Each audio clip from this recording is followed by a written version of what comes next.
मेरी नगर निशान बजाई, विविध भांति होई लड़ाई, जूझे सकल सुभट करी करनी, बंधु समेत पड़े उन्हें को धरनी।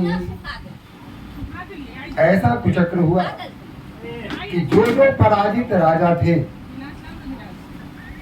जिन्हें प्रताप भानु ने पराजित किया था, सब एक हो गए और उन्होंने मिलजुल के एक साथ प्रताप भानु पर चढ़ाई कर दी, नगर को घेर लिया, नगाड़े बजाते हुए मारकाट प्रारंभ कर दी। सत्य के तुकुल कोई नहीं बाचा, विप्र शाप किन होई असाचा। सत्यकेतु के कुल में कोई नहीं बचा। इन संगठित राजाओं ने उनके परिवार को एक एक व्यक्ति को ढूंढ ढूंढ के काट दिया, उनके मंत्रियों को समाप्त कर दिया, राज्य व्यवस्था से दूर कर दिया, एक भी नहीं बचा। रिपुजिति सब नृप नगर बसाई, निजपुर गवने जय जासु पाई। जितने भी राजा थे जिन्होंने युद्ध किया था, युद्ध करके प्रताप भानु को पराजित कर दिया था, उनके कुल समेत पूरे परिवार के साथ उन्हें समाप्त कर दिया था, उनकी हत्या कर दी थी और उसके बाद वे अपने अपने घर चले गए। भरद्वाज सुन जाहि जब होई विधाता भाम, दूरी मेरु सम जनक जम ताहि ब्याल समदान। कहते हैं कि विधाता जब बाम हो जाता है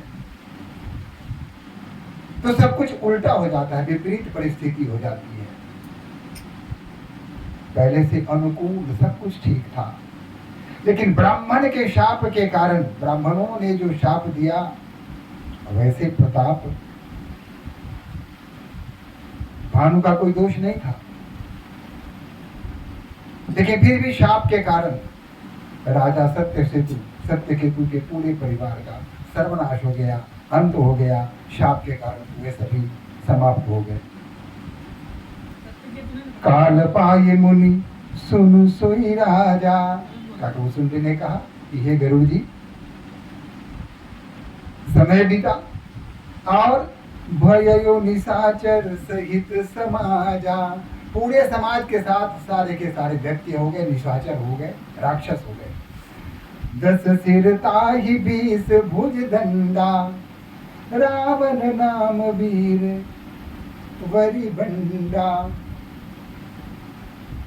वही प्रताप भानु का दूसरा जन्म हुआ शाप के कारण। उसके 10 सिर हो गए, 20 भुजाएं हो गई और महाघमंडी हो गया, किसी को कुछ लगाता नहीं था। भूप अनुज अरिमर्दन नामा, भययु सुकुंभ करण बल धामा। और उसका जो भाई था, अत्यंत आज्ञाकारी भाई, वह उसका भाई अगले जन्म में भी बना और उसका नाम कुंभकर्ण पड़ा। सचिव जो रहा धर्म रुचि जासु, भययु विमात्र बंधु लघुतासु। और उनका जो सचिव था, मंत्री था, जिसका नाम धर्म रुचि था, धर्म रुचि उनका सौतेले भाई के रूप में सबसे छोटा भाई, जिसका नाम विभीषण पड़ा और नया जन्म लिया। रहे जो सुत सेवक नृपकेरे, भय निशाचर घोर घनेरे। और उनके जो पुत्र थे, उनके जो सेवक थे, वो बड़े बड़े शक्तिशाली दैत्य राक्षस के रूप में चारों तरफ फैल गए।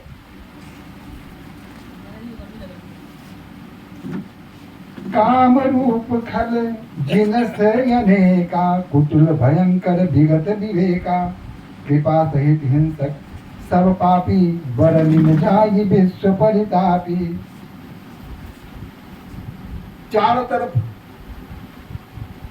ये दैत्य आतंक मचाने लगे। उपजे यद्यपि पुलत्स्य कुल, पावन अमल अनूप। तलपि महेश्वर शाप बस भय सकल गधरू। हालांकि पुलत्स ऋषि के वंशज के में ये लोग जन्म लिए, जो महाप्रतापी था पुलत्स ऋषि बड़े प्रसिद्ध ऋषि थे। उनके कुल में जन्म लेकर भी ब्राह्मण के शाप के कारण सभी पापी बन गए, दुराचारी बन गए, यत्र तत्र पाप करने लगे। अब तीनों भाई ने कहा कि शक्ति संचय कैसे किया जाए। तो शक्ति संचय करने का एकमात्र उपाय होता है तपस्या। तीनों भाई तपस्या में लीन हो गए, कठिन से कठिन तपस्या की, लगातार तपस्या करते थे। सबसे पहले ब्रह्मा जी की तपस्या की, क्योंकि ब्रह्मा जी भी जल्दी ही रीझ जाते हैं, प्रसन्न हो जाते हैं और जो भी मांगता है तपस्वी उसे वह पूर्ण कर देते हैं। तीनों भाइयों ने तपस्या की, घोर तपस्या की। ब्रह्मा जी को आना पड़ा। किन्ने विविध तप तीनों भाई, विभिन्न प्रकार के तप किए, कठिन से कठिन तप किए। परम उग्र नहीं बरनी सो जाई, कठिन से कठिन तम तपस्या उन्होंने प्रारंभ कर दी। गये निकट तप देखी विधाता, मांगहु बर प्रसन्न मैं ताता। और ब्रह्मा जी प्रसन्न हो गए, वहां से आ गए। आते ही कहा कि मैं तुम्हारी तपस्या से, कठिन तपस्या से अत्यंत प्रसन्न हूँ, मांगो। क्या मांगो? जो मांगोगे मिलेगा। रावण ने हाथ जोड़े, कहा कि मुझे यही वरदान दीजिए कि मैं किसी के हाथों न मारा जाऊं, सिवा बंदर और मानव की। मनुष्य और बानर यही मुझे मार सकते हैं, बाकी कोई भी मुझे मार न सके। बड़े से बड़े बलवान हो, दैत्य हो, देवता हो, ये त्रिदेव हो, किसी के हाथों मेरी मृत्यु न हो। ब्रह्मा ने कहा एवमस्तु, ऐसा ही होगा। उसके बाद दूसरे भाई कुंभकर्ण के पास गए। कुंभकर्ण के मन की बात जानते ही ब्रह्मा जी, हमारे भोले बाबा कहते हैं शिव कि मैं और ब्रह्मा जी कुंभ के हृदय की बात को जानते ही अत्यंत विचलित हो गए कि अरे भाई ये तो विचित्र बात सोच रहा है। इतना भयानक शरीर, विशाल शरीर। अब वो मन ही मन सोच रहा था कि मैं एक दिन सोऊं और 6 महीने तक जगूं। भगवान शिव कहते हैं माता पार्वती से कि पार्वती यह स्थिति को जानते ही हम लोग विस्मय में पड़ गए कि अगर यह वरदान इसको दे दिया गया तो संसार में कोई भी नहीं बचेगा, ये तो सबको खा पी जाएगा, सारी सृष्टि को नाश कर देगा, तहस नाश कर देगा। 6 महीने तक खाता रहेगा, एक दिन सोएगा और उसके बाद फिर खाने में लग जाएगा। तो 6 महीना खाता रहेगा, एक दिन सोएगा। ऐसे बड़ी विचित्र स्थिति है। ब्रह्मा जी ने माता सरस्वती जी उनका स्मरण किया और कहा कि कुछ करो आप ही। माता सरस्वती उसकी बुद्धि में घुस गई, उसे बोलना कुछ और था, बोल दिया कुछ और। हाँ, जिब्रा पर जाकर बैठ गई माता सरस्वती। अब यहाँ क्या हुआ? हाँ, अगर ये आहार करता रहा तो शारद प्रेरिता सुमति फेरी, माता सरस्वती की प्रेरणा से उसकी मति ही फेर दी। मांग से नींद मास शत केरी। अब उसको मांगना था कि 6 महीने तक मैं जगूं, एक दिन सोऊं, उल्टा बोल गया। माता सरस्वती की कृपा से उसने कहा कि मैं 6 महीना सोऊं और एक दिन जगूं। जो ही उसने कहा, ब्रह्मदेव ने कहा कि मस्तु, एकदम ऐसा ही होगा, चिंता मत करो, तू 6 महीना सोएगा, एक दिन जगेगा। समस्या का समाधान हो गया। अगर वह कुंभकर्ण एक दिन सोता और 6 महीने जगता तो संसार में शायद कोई प्राणी जीवित नहीं रहता, उस सबको मार के खा जाता। ऐसा विशालकाय शरीर उसका था। और तब गए विभीषण पास मुनि, कहे पुत्र भर मांग। और तब विभीषण के पास गए कि पुत्र अब तुम्हारी बारी है, मांग क्या मांगता है। तो चूंकि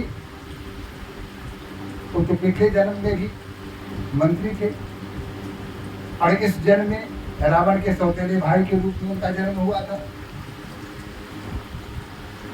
धर्म धुरंधर थे।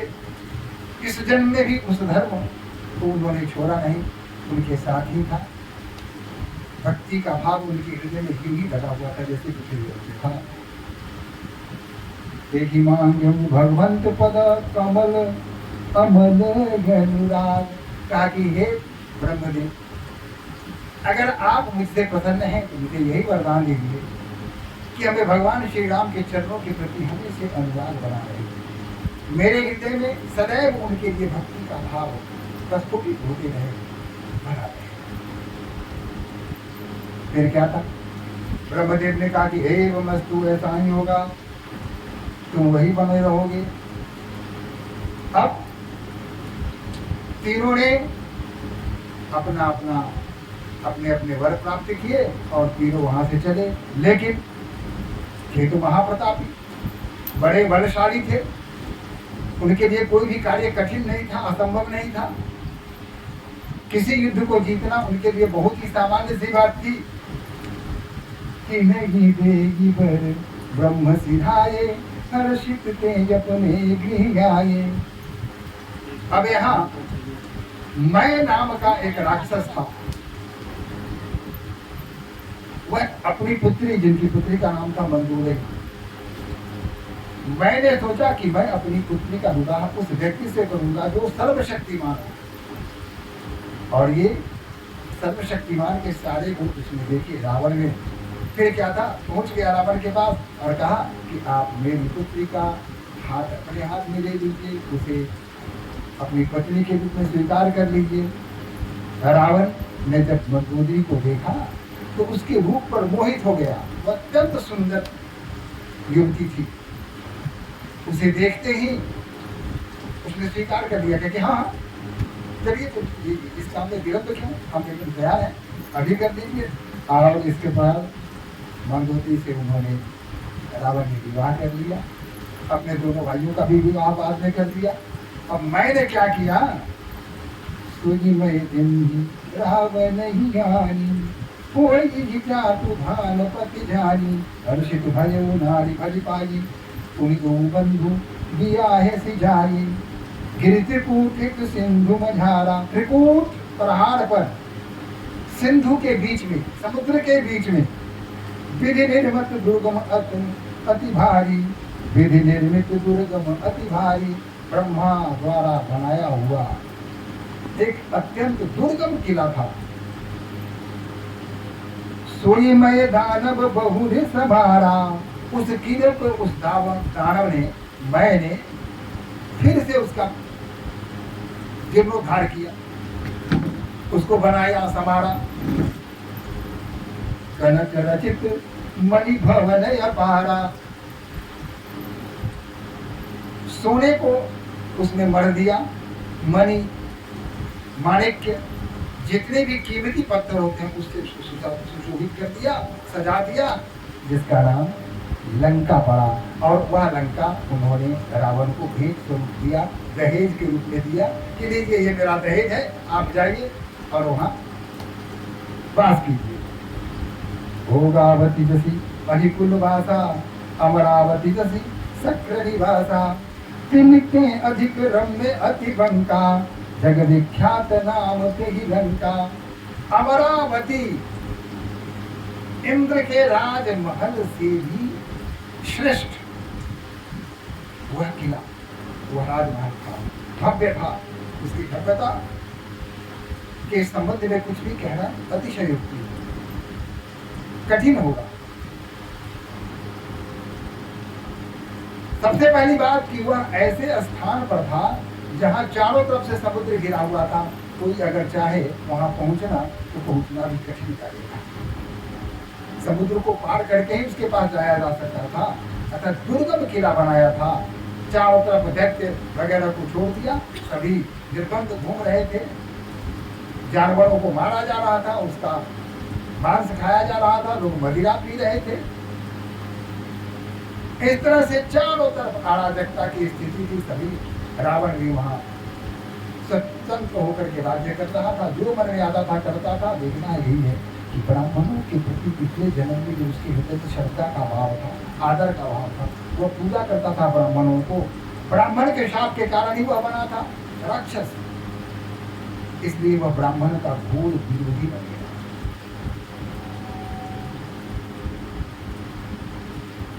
अब खाई सिंधु समीर यति शारी हूँ दिसी फिरिया कनक कोट मन खचित गृह बरनी न जाई बना।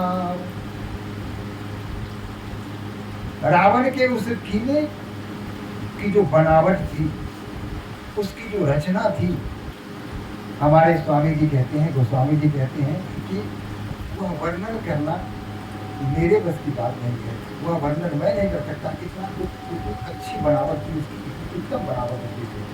हरि प्रेरत दिहि कलप जोई जात धान पति होई सूर प्रतापी अतुल बल दल समेत बस कोई। इस प्रकार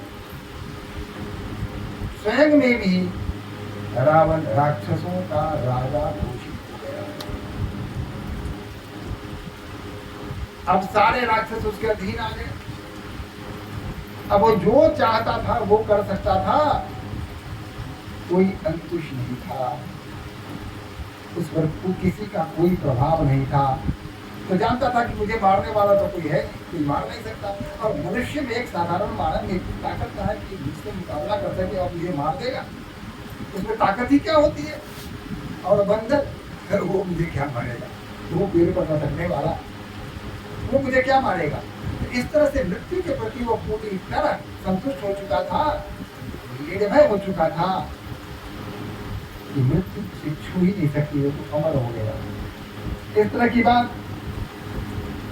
रहे कहाँ निश्चल भट भारे ते सब सुरह समर संधारे। बड़े बड़े वीर राक्षस वहां जमा हो गए।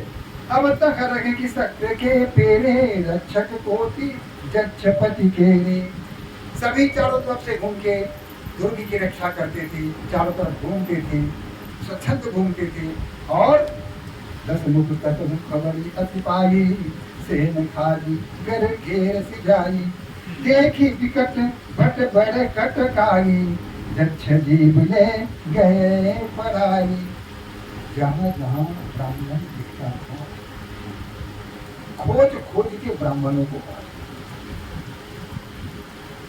यज्ञ आदि नहीं हो, इस पर विशेष रूप से ध्यान दिया करता है। ब्राह्मणों के कारण ही उसे राक्षस का शरीर प्राप्त करता। राक्षसी जीवन जीने के लिए वह विवश हुआ था ब्राह्मण के श्राप के कारण। अतः ब्राह्मणों के प्रति उसके हृदय में ऐसी दुर्भावना थी कि ब्राह्मणों को वह देखना ही पसंद करता था। अतः ब्राह्मणों से कर लेना प्रारंभ कर दिया। और कर कैसे लेता था, उनके रक्त का, उनसे खून खींचा करता था, खून के रूप में उनसे रक्त कर लिया करता था। अगर कहीं पूजा पाठ हो रही है, मंत्रोच्चारण हो रहा है, ओम जग जाप हो रहा है, उसको विघ्न पहुंचाना इसका काम है। राक्षसी सेना जाती, अगर कोई यज्ञ का आयोजन है तो वहां जाकर के मार का प्रारंभ कर देती, यज्ञ वेदी को तहस नहस कर देते और वहां ब्राह्मणों को खदेड़ खदेड़ के मारते, पीटते, उनकी हत्या कर देते। और यज्ञ में पशुओं के मांस हड्डियां डाल देते ताकि यज्ञ सफल हो ही नहीं। धीरे धीरे संपूर्ण संसार पर उसका शासन हो गया। अब उसने सोचा कि अब ऐसे कैसे होगा। इंद्र ने क्या किया, कुछ राक्षसों ने जाकर कुबेर को मार के भगा दिया। और कुबेर के राज्य को अपने अधीन कर लिया। जब देवेंद्र को पता चला, इंद्र को पता चला कि राक्षसों ने ऐसा काम किया है, तो अपनी सेना के साथ देवराज इंद्र पहुंच गए और उन्होंने सारे राक्षसों को घेर लिया और एक एक करके सारे राक्षसों को मार दिया। और फिर जो कुबेर का धन था, उसका जो खजाना था,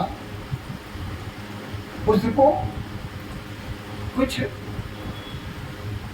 देवताओं के अधीन करके वो स्वर्ग चले गए। अब यहाँ क्या हुआ, रावण को जब पता चला कि इंद्र ने ऐसे ऐसे करके उसके राक्षसों को मार गिराया है, तो क्रोध से आग बबूला हो गया। कहा कि इंद्र की इतनी शक्ति, अच्छा तो पहले तो मैं कुबेर को देखता हूँ। फिर क्या था, सेना के साथ रावण कुबेर पर फिर चढ़ बैठा। युद्ध प्रारंभ हुआ।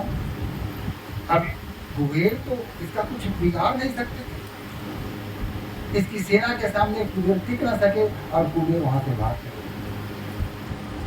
तो कुबेर के सारे धन को तो उसने लूट ही लिया, अपने अधीन कर दिया। और कुबेर के पास जो पुष्पक विमान था, कहा कि ये तो मेरे लिए है, पुष्पक विमान को भी अपने अधीन कर लिया। उसे लेकर के आ गया और लंका में रख लिया। वही पुष्पक विमान जब राम गए थे लंका पर चढ़ाई करके रावण का वध किया था, उसके बाद माता सीता के साथ लक्ष्मण और बाकी जितने भी लोग थे, वही पुष्पक विमान पर चढ़ के अयोध्या वापिस आए थे। वही पुष्पक विमान था। रावण ने उस पुष्पक विमान को भी अपने अधिकार में कर लिया। अब जितने भी देवी देवता पृथ्वी सभी त्राही त्राही करने लगे, चारों तरफ हाहाकार मच गया, सज्जनों का जीना कठिन हो गया। जो जहां था वही त्रस्त था। कब कौन राक्षस आएगा, कब किस गांव को घेर लेगा, और निहत्थे थे निरपराध सीधे साधे लोगों को सूते में ही जला देगा। ऐसा नहीं है कि राक्षस समाप्त हो चुके हैं, आज भी राक्षस हैं, ऐसे लोग आज भी हैं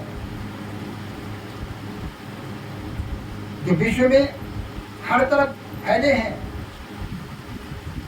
वो आज भी निर्दोषों को मार देते हैं। हमारे भारत में ही जो पर्यटन करने आए थे, उन निर्दोष लोगों को 27 लोगों की हत्या कर दी गई। किसने किया? उसी राक्षस ने किया। क्या बिगाड़ा था उन लोगों ने? क्या उनको कोई उनसे शत्रुता थी? क्या व्यक्तिगत दुश्मनी थी?